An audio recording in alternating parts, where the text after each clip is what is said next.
Bambo Mpesi potilandira. Malawi muno muli zipani 24 zimene zili mu register ya zipani. Koma tili ndi bungwe limene timati Center for Multi-Party Democracy imene ili ngati nkhumano ya zipani zimene zili parliament. Ndi pofuna kuti timve mawu uthenga kuchokera kwa zipani, tinapempha kuti amene ali apa mpando a Center for Multi-Party Democracy ndi amene adzapereke malonja amenewa. Ndi akamapereka akupereka ngati wa pampando wa Center for Multi-Party Democracy, komano kuyimira zipani zonse, komanso onse amene akufuna kupikisana nawo pa chisankho moyima pawokha, pa president, pa uphungu ndi pa kansala. Ndiye mundilole ndayitane Bambo Beni Chakhame. Zikomo kwambiri olemekezeka.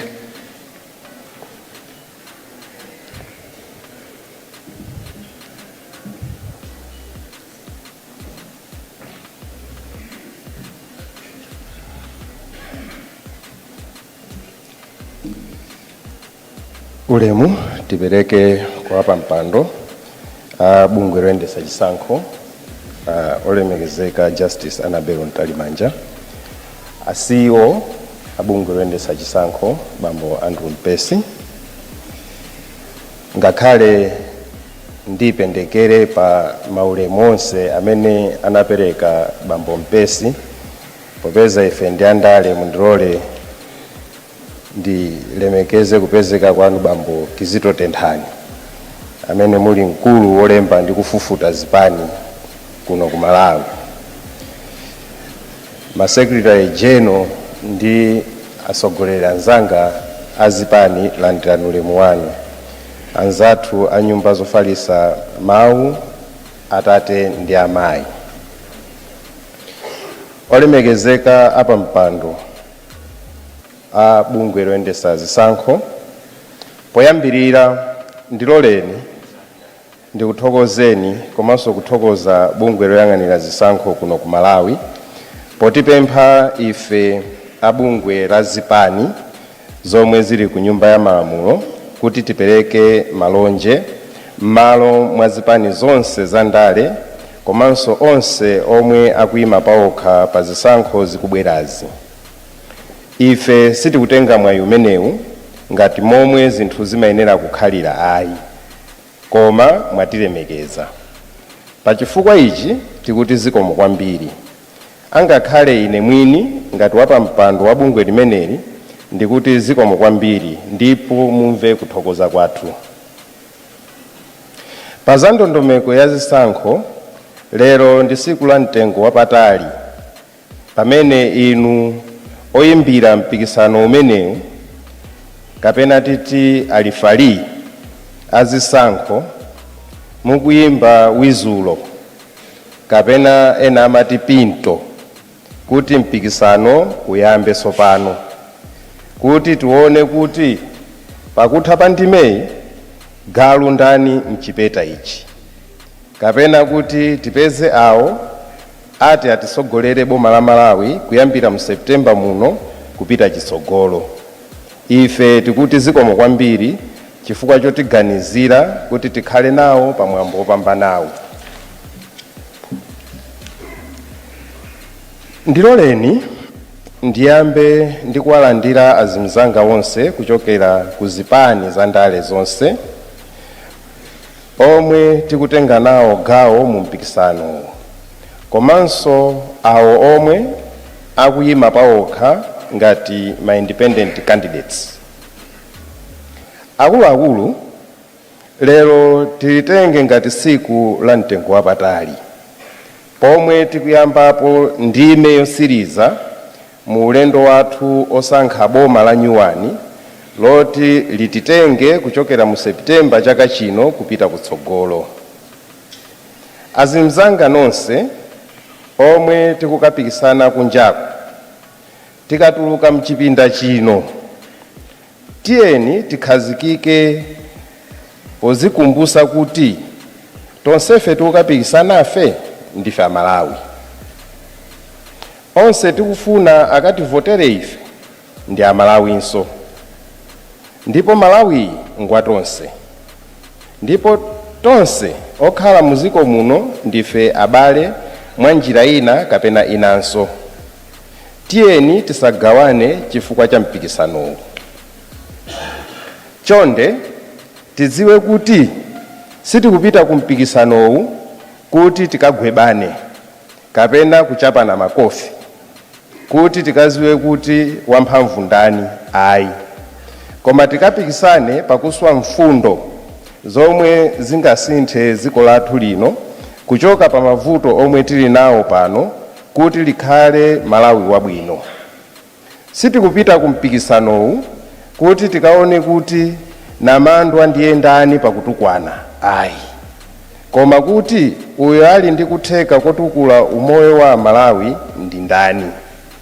Sitikupita ku mpikisanowu kuti tikaonese kuti omwe ali ndi anyamata oziwa bwino kunola zikwanje ndani ayi, koma kuti kodi omwe ali ndi mfundo zotukula achinyamata pa ntchito ndi mabizinesi ndani.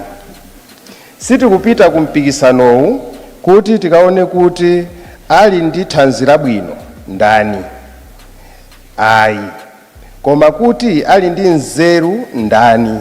Choncho tiyeni tiyesese kukayika chidwi chathu chonse popereka mfundo zathu zomwe takonza zopititsa patsogolo dziko lathu, kusiyana ndi kuti tikataye nthawi ndi kunyozana.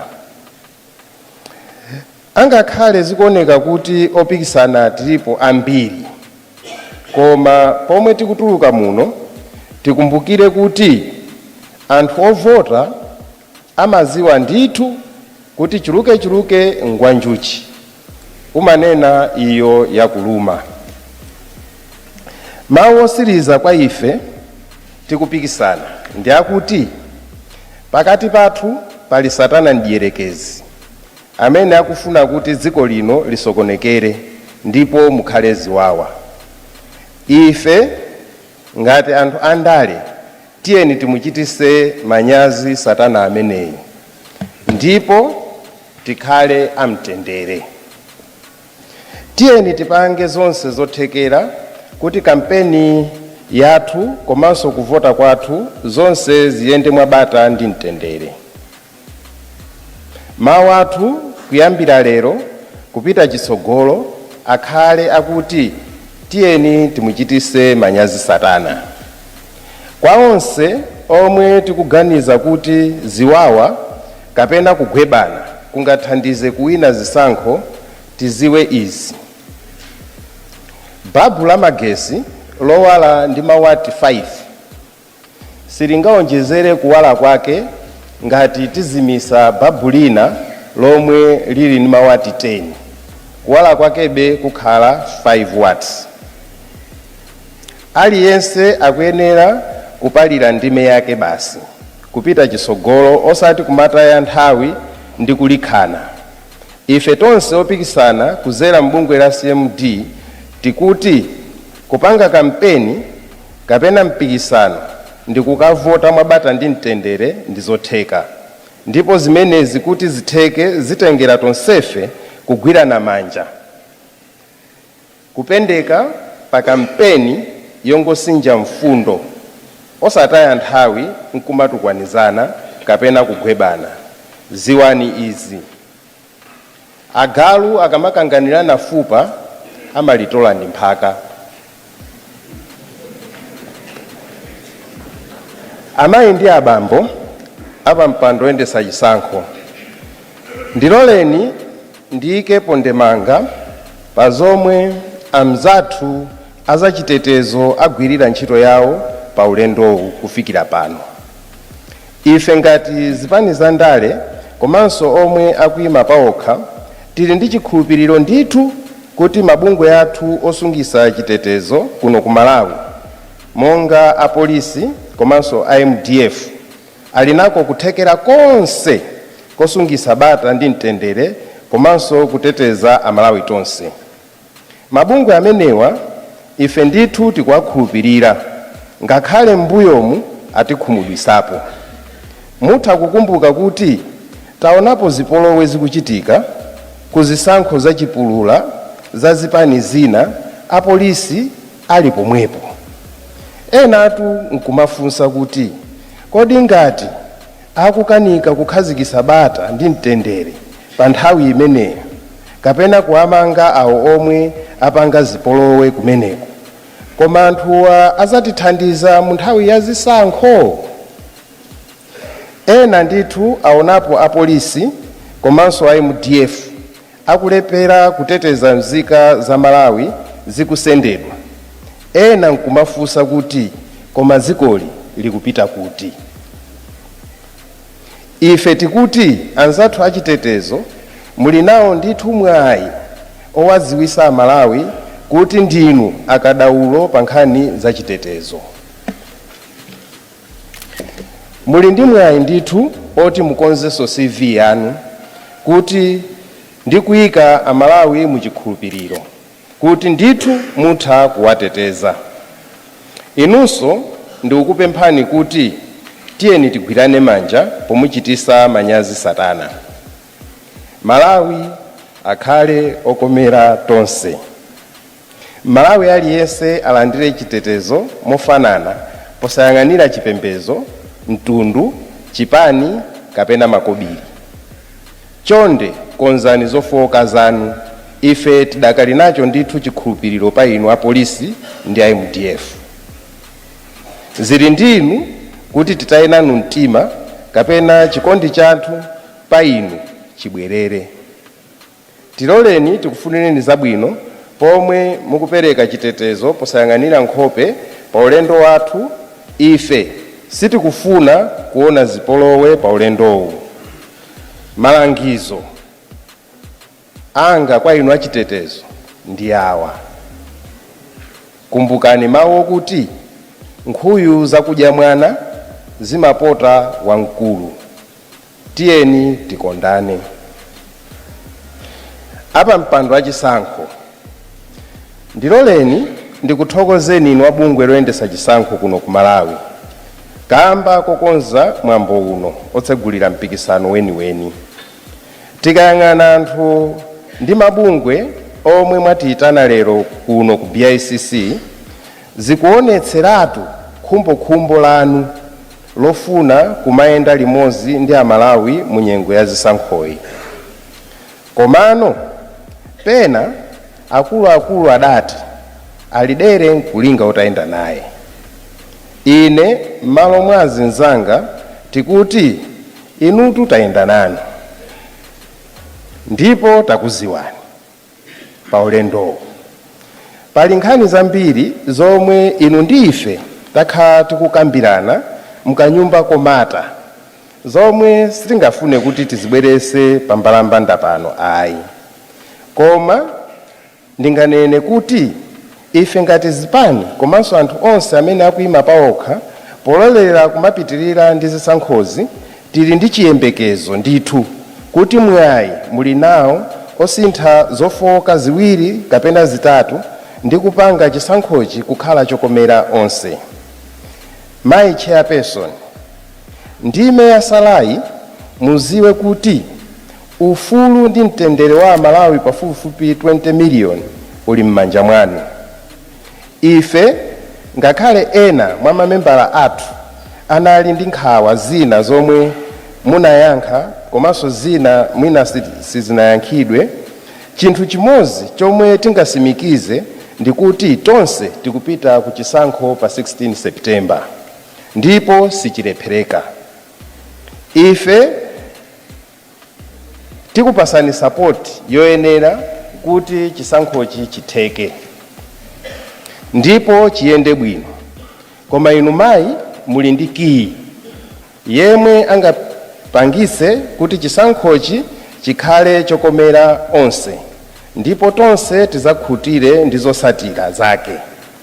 Ndime imeneyi mutilole tikusiyireni, koma mukafuna kuti tigwepo pambali ina iliyonse, ife ngati CMD kapena zipani za ndale kapena omwe tikupikisana tilokonzeka kupitirira kugwira nanu ntchito. Bola tiyike chilungamo patsogolo. Apa mpando azisankho, pamene ndikupita kumapeto, ndimati ndipemphe anzanga onse amene tikupikisana kuti paja kuli Political Party Act lamulo lomwe likugwira ntchito pamodzi ndi malamulo oyendesera zisankho. Monga momwe nanenera, chimodzi cha nkhani zomwe ziti ziwadalise mutu a registrar olemba ndi kufufuta zipani ndi nkhani ya mahandout. Achibale, lamuloli labwera ndipo likuziwa kuti ena aligwirisa ntchito kufuna kuthana ndi opikisana nawo omwe ali amphamvu kuwaposa iwo.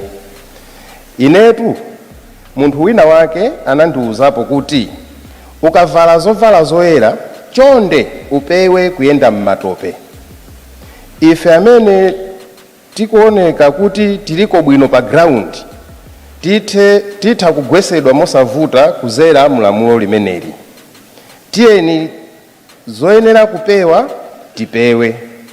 Komanso inu a registrar athu chonde ngati mukufuna kugwira ntchito musayang'ane nkhope. Ndiloleni ndikufunireni zabwino zonse amene tikupikisana mu chisankhochi pa mpando wa president, phungu wa ku nyumba ya malamulo komanso kansala. Zabwino zonse, Ambuye atisogolere tonse pa ulendowu. Tikumbukire Malawiyu ngwatonse. Madam Chairperson, in conclusion, I would like to wish you and the entire Commission, all political parties and independent candidates, a wonderful, free and fair campaign period. Together, we can make and maintain Malawi a better place and maintain its peaceful status. May God bless us all and bless Mother Malawi. Thank you.